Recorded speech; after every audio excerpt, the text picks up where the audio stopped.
Hello everybody, Merry Christmas and welcome to my latest video. This is the second video I've made of this locomotive. Today I've just finished installing the headlight, the new headlight, which is a warm white LED, 3 millimeters in size. And I've got the base of the headlight, and the headlight itself should be arriving within the next week or so. I also put on the boiler cap, the new boiler cap that I've had in my parts collection for a while. Um, the number plate on the front, where it says 26, is original to this. Fortunately, it was in really good shape, but the boiler plate itself was not. It was the door and the front of the boiler cap was all scratched up and not really that great. I could repaint it maybe, or maybe somebody might want it for a restoration project of their own. But as you can see, it's looking pretty good. It's got it almost completely together. I've got more parts coming, like I said, in the next week or so, however long it takes Bachmann to get them in the mail, and then, of course, the mail delivering them. So there's a headlight, there's a new stack. Silvers, I got to paint it black to match this thing a little bit better.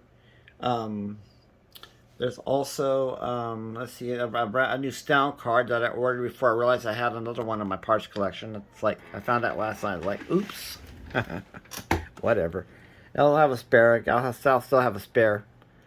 So anyway, we can run it a little bit and see how nice and bright this headlight is.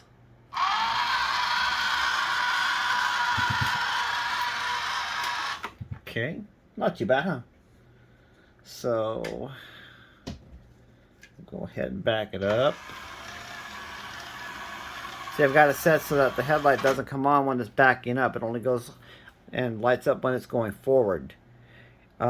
That's the way it is in real life, because on a real train, at least back in the day, what the coal burners had a light on the back, the wood burners didn't. So they would sometimes install a headlight on the back end of the tender.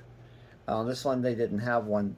This locomotive is not an 1860s, 90s locomotive. This is an early 20th century locomotive. It was built sometime in the first decade of the 1900s, and it never looked like this ever. It never had this beautiful, type of filigree on the side and whatnot. It was just basic black with the V&T painted on the side in white or silver, depending on how you look at it. But the real 26 was actually a coal burner at first.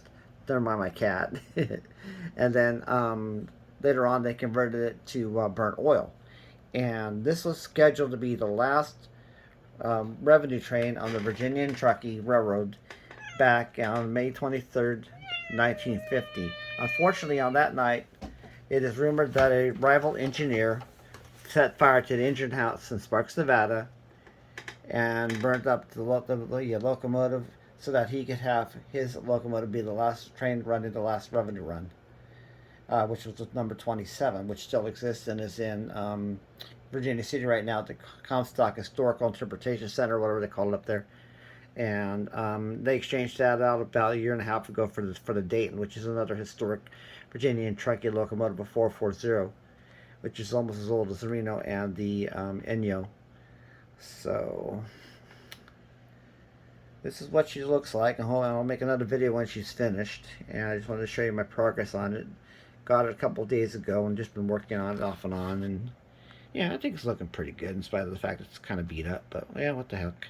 It's 20 plus years old, over 25 years old, I can guarantee you that.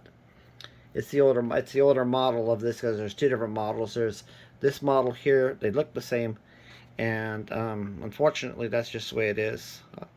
Thank you, and I hope you enjoyed watching it. Bye-bye.